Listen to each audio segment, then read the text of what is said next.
Good morning students. सभी को नए वर्ष की हार्दिक शुभकामनाएं। Happy new year to all students. BSc first year की लास्ट क्लास में होमोन्यूक्लियर डाइएटॉमिक मॉलिक्यूल्स के एनर्जी लेवल डायग्राम पर डिस्कस किया था।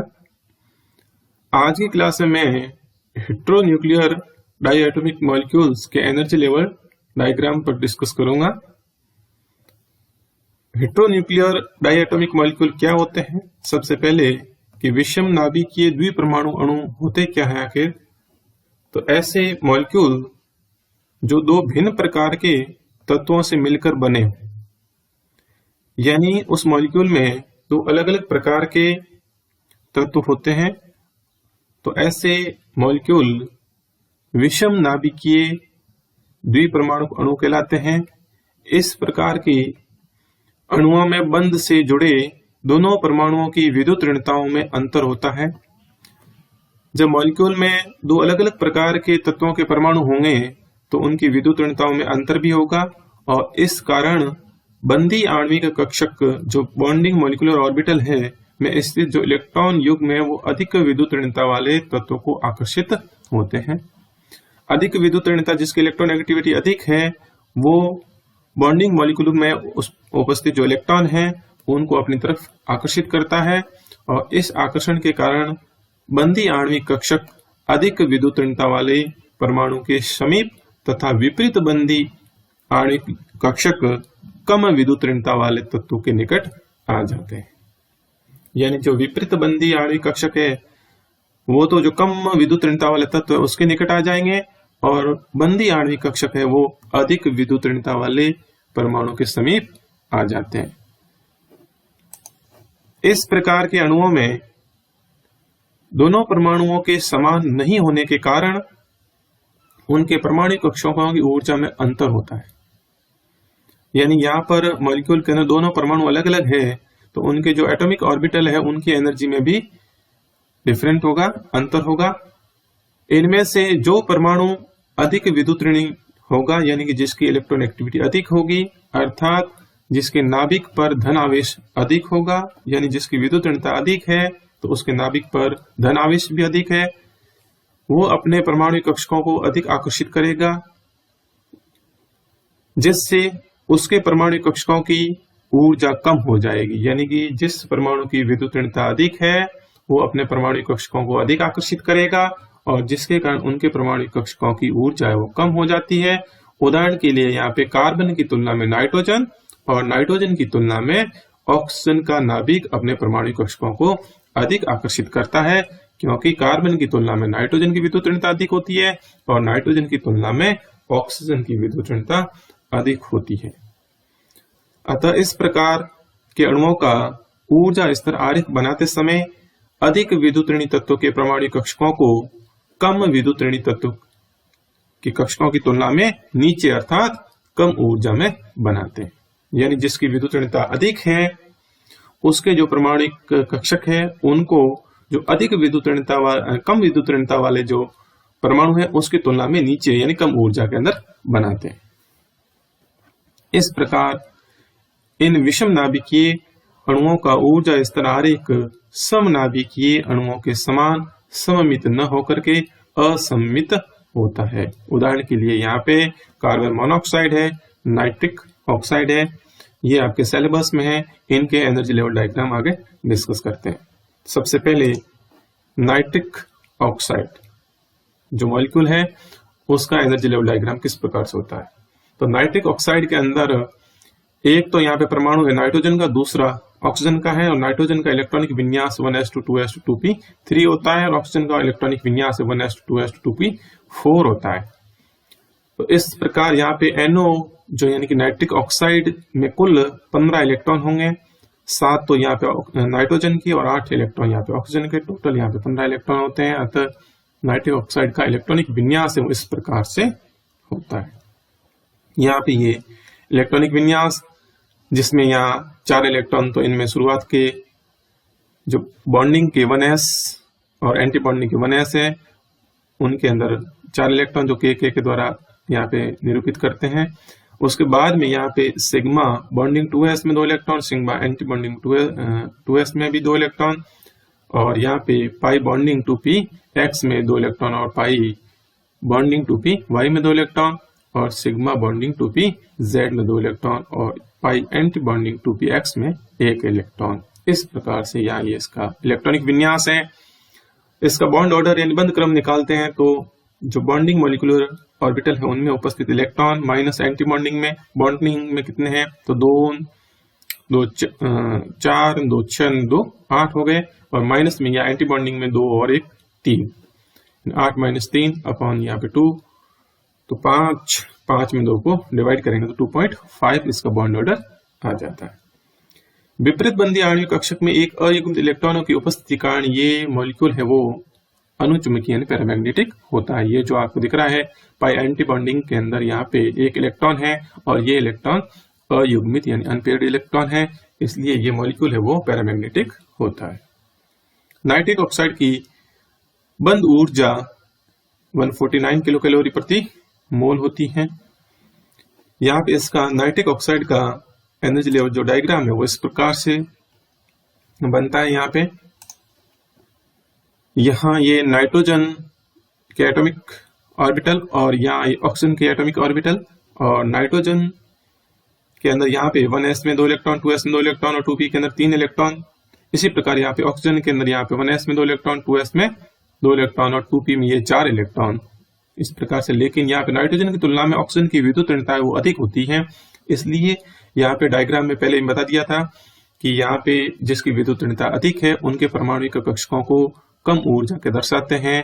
तो यहाँ आपको दिख रहा है कि 1s एक नाइट्रोजन का है और 1s ऑक्सीजन का है, उसकी तुलना में ये नीचे यानी कम ऊर्जा का दर्शाया हुआ है। इसी प्रकार 2s जो नाइट्रोजन का है उसकी तुलना में ऑक्सीजन का 2s उसको कम ऊर्जा का दर्शाया हुआ है, और इस प्रकार यहाँ पे नाइट्रोजन के 2p की तुलना में ऑक्सीजन के 2p को कम ऊर्जा का दर्शाया हुआ है।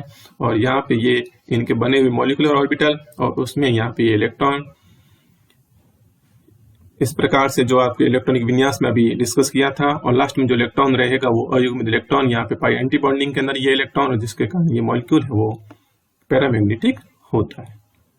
यहाँ ये तो नाइट्रिक ऑक्साइड, और यदि नाइट्रिक ऑक्साइड NO में से 1 इलेक्ट्रॉन कम कर दें तो यह नाइट्रोसिल का अणु या आयन जिसको कहो प्राप्त होता है NO+, जो कि CO यानी कार्बन मोनोऑक्साइड तथा नाइट्रोजन का सम इलेक्ट्रॉनिक होता है।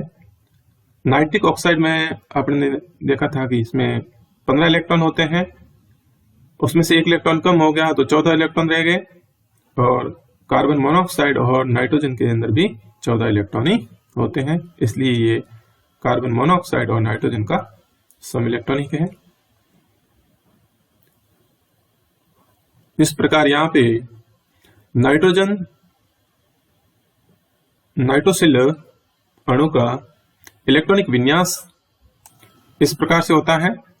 यहाँ पे जो पाई एंटी बॉन्डिंग में इलेक्ट्रॉन था वो यहाँ पे नहीं रहता है, वो इलेक्ट्रॉन त्याग दिया है, उससे यहाँ पे नाइट्रोसिल का अणु प्राप्त होता है।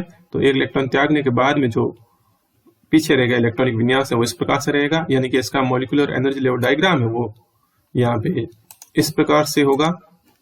यहाँ पे जो ये इलेक्ट्रॉन है, ये इलेक्ट्रॉन यहाँ पे जिस ये नाइट्रिक ऑक्साइड का है, तो नाइट्रोसिल के अंदर ये इलेक्ट्रॉन नहीं रहता है, बाकी सेम रहता है। यहाँ ये इलेक्ट्रॉन नहीं होता है यहाँ पे। तो इसका मॉलिक्यूलर एनर्जी लेवल डायग्राम के अंदर लास्ट में जो है वो यहाँ पे सिग्मा 2p z जो बॉन्डिंग का है उसमें 2 इलेक्ट्रॉन रहते हैं।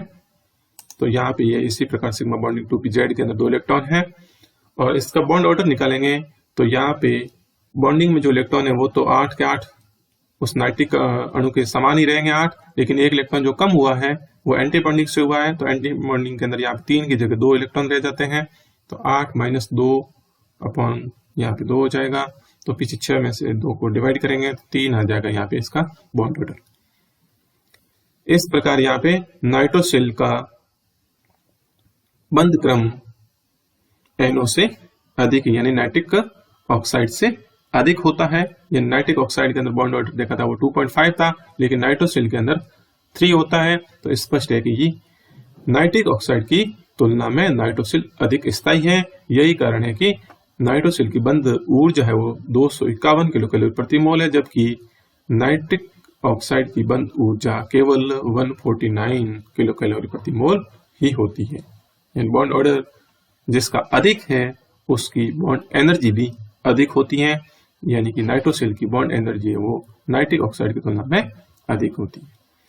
अयुग्मित इलेक्ट्रॉन न होने के कारण अयुग्मित इलेक्ट्रॉन जो पाई एंटी बॉन्डिंग में उपस्थित था वो त्याग दिया है, तो अब इसमें अयुग्मित इलेक्ट्रॉन कहीं भी उपस्थित नहीं है। इस कारण ये नाइट्रोसिल का जो अणु है वो प्रतिचुंबकीय यानी पैरामैग्नेटिक होता है। नेक्स्ट यहाँ पे कार्बन मोनोऑक्साइड अणु। कार्बन मोनोऑक्साइड के अंदर एक तो कार्बन का परमाणु और दूसरा ऑक्सीजन का परमाणु होता है। कार्बन के परमाणु का इलेक्ट्रॉनिक विन्यास है वो इस प्रकार से 1s2 2p2 होता है, और ऑक्सीजन का इलेक्ट्रॉनिक विन्यास है वो 1s2 होता है।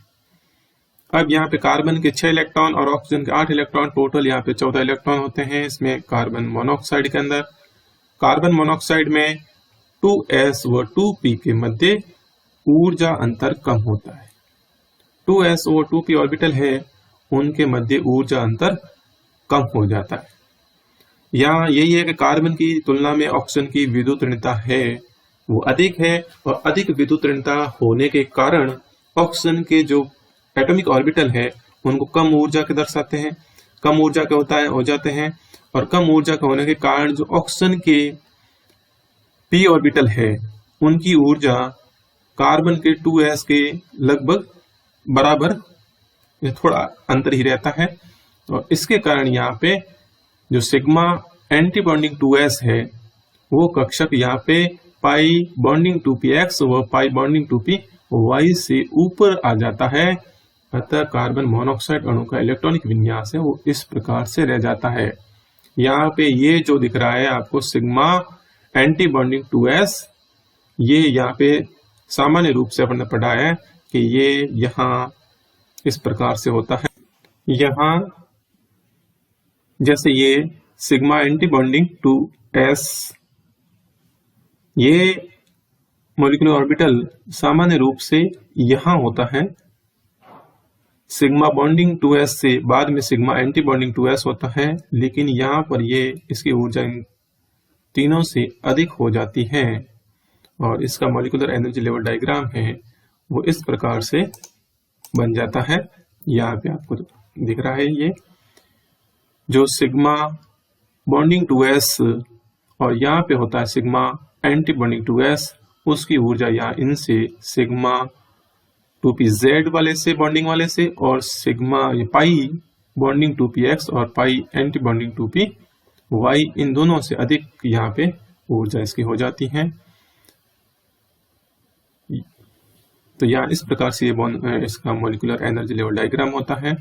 और यहाँ इलेक्ट्रॉन सबसे पहले यहाँ इसमें 2 इलेक्ट्रॉन इसमें भरे गए, और उसके बाद में 2 इलेक्ट्रॉन इसमें, और लास्ट में जो इलेक्ट्रॉन भरे जाएंगे वो यहाँ सिग्मा एंटी बॉन्डिंग 2s में इलेक्ट्रॉन रहेंगे। या एंटी बॉन्डिंग वाले में सबसे अधिक ऊर्जा का यहाँ पे जो मॉलिक्यूलर ऑर्बिटल है भरा हुआ वो यहाँ पे sigma anti bonding 2s molecular orbital होता है। तो यहाँ इसका इलेक्ट्रॉनिक विन्यास इस प्रकार से। फिर इसका बंध क्रम निकालते हैं तो वही बॉन्डिंग में उपस्थित इलेक्ट्रॉन और बॉन्डिंग मॉलिक्यूलर ऑर्बिटल में 2, 2, 4, 2, 6, 2, 8 इलेक्ट्रॉन, और 8 में से 2 एंटी बॉन्डिंग वाले ये इलेक्ट्रॉन माइनस हो जाएंगे। तो 6 में 2 को डिवाइड करेंगे तो 3 आ जाएगा बॉन्ड ऑर्डर इसका। कार्बन मोनोऑक्साइड अणु में बंध क्रम 3 होने से ये एक बहुत स्थायी गैस होती है, और कार्बन मोनोऑक्साइड के स्थायित्व को संयोजकता बंध सिद्धांत के द्वारा नहीं समझाया जा सकता है। उसकी लिमिटेशन में था VBT की। CO अणु में कोई अयुग्मित इलेक्ट्रॉन नहीं है, अतः ये प्रतिचुंबकीय यानी डायमैग्नेटिक होता है। इसमें आप इलेक्ट्रॉनिक विन्यास में देख रहे हैं कहीं पर भी अयुग्मित इलेक्ट्रॉन नहीं है, इसलिए ये डायमैग्नेटिक होता है। कार्बन मोनोऑक्साइड अणु की बंध ऊर्जा तथा बंध लंबाई जो है क्रमशः उसका मान है 256 किलो कैलोरी प्रति मोल, तो इसकी बंध ऊर्जा होती है जबकि इसकी बंध लंबाई है वो 1.13 एंगस्ट्रॉम होती है। ये तो यहाँ पे कार्बन मोनोऑक्साइड अणु के एनर्जी लेवल डायग्राम। और नेक्स्ट यहाँ पे कार्बन मोनोऑक्साइड का जो आयन है CO+ आयन, तो कार्बन मोनोऑक्साइड में एक इलेक्ट्रॉन कम करने पर CO+ आयन प्राप्त होता है। अतः CO+ का इलेक्ट्रॉनिक विन्यास है वो इस प्रकार से होगा। एक इलेक्ट्रॉन कम हो गया, कहां से हुआ कम, तो वो सिग्मा एंटी बॉन्डिंग 2s जो सबसे अधिक ऊर्जा वाला ऑर्बिटल था, मॉलिक्यूलर ऑर्बिटल, उसमें से एक इलेक्ट्रॉन कम होगा। तो यहाँ पे एक इलेक्ट्रॉन दिख रहा है इसका इलेक्ट्रॉनिक कॉन्फ़िगरेशन के अंदर। यहाँ पे इसका बॉन्ड ऑर्डर निकालेंगे तो यहाँ पे बॉन्डिंग मॉलिक्यूलर ऑर्बिटल में उपस्थित जो इलेक्ट्रॉन है वो यहाँ पे 2 2 4 2 6 2 8 होंगे वही, लेकिन जो एक इलेक्ट्रॉन कम हुआ है वो एंटी बॉन्डिंग ऑर्बिटल से हुआ है, तो एक इलेक्ट्रॉन यहाँ से कम हो गया, तो यहाँ 2 की जगह 1 ही रह गया, तो 8 - 1 हो जाएगा अपॉन 2 हो जाएगा। तो इसको 8 में से 1 गया, 7 7 को 2 से डिवाइड करेंगे तो 3.5 यहाँ पे इसका बॉन्ड ऑर्डर आ जाता है। तो इस प्रकार यहाँ पे कार्बन मोनोऑक्साइड का जो बंध क्रम है वो 3 होता है, जबकि यहाँ पे CO+ जो आयन है उसका बॉन्ड ऑर्डर वो 3.5 है। स्पष्ट है कि जो CO+ आयन का स्थायित्व है वो कार्बन मोनोऑक्साइड CO की तुलना में अधिक होगा, और यही कारण है कि यहाँ पे CO+ जो आयन है उसकी बंध लंबाई है वो 1.115 एंगस्ट्रॉम होती है, जबकि कार्बन मोनोऑक्साइड की बंध लंबाई है वो 1.128 एंगस्ट्रॉम होती है। तो यहाँ इनमें आप देख रहे हैं बॉन्ड जो लेंथ है उसमें, तो CO+ की बॉन्ड लेंथ है वो कम है CO की तुलना में, यानी जिसकी बॉन्ड ऑर्डर अधिक है उसकी बॉन्ड लेंथ कम होगी और वो स्टेबल भी अधिक होगा। तो इस प्रकार से यहाँ पे CO+ है वो CO की तुलना में अधिक स्टेबल होता है। अयुग्म इलेक्ट्रॉन की उपस्थिति के कारण यहाँ पे CO+ आयन वो अनुचुंबकीय होता है। यहाँ पे एक इलेक्ट्रॉन जो दिख रहा है आपको अयुग्म इलेक्ट्रॉन है, इसलिए इसे अनुचुंबकीय यानी पैरामैग्नेटिक होता है। इस प्रकार से यहाँ पे आज की क्लास में हेटेरोन्यूक्लियर डायएटॉमिक मॉलिक्यूल जो आपके सिलेबस में थे उनके मॉलिक्यूलर एनर्जी लेवल डायग्राम और उनकी स्टेबिलिटी किसकी अधिक होती है किसकी कम होती है, क्या कारण है, बॉन्ड ऑर्डर कितना होता है, क्या इसका इलेक्ट्रॉनिक विन्यास है और कौन इसकी मैग्नेटिक प्रॉपर्टी क्या है, कौन सा अनुचुंबकीय है कौन सा प्रतिचुंबकीय है, इसके ऊपर आज डिस्कस किया। नेक्स्ट क्लास में नेक्स्ट टॉपिक डिस्कस करूंगा। Thank you.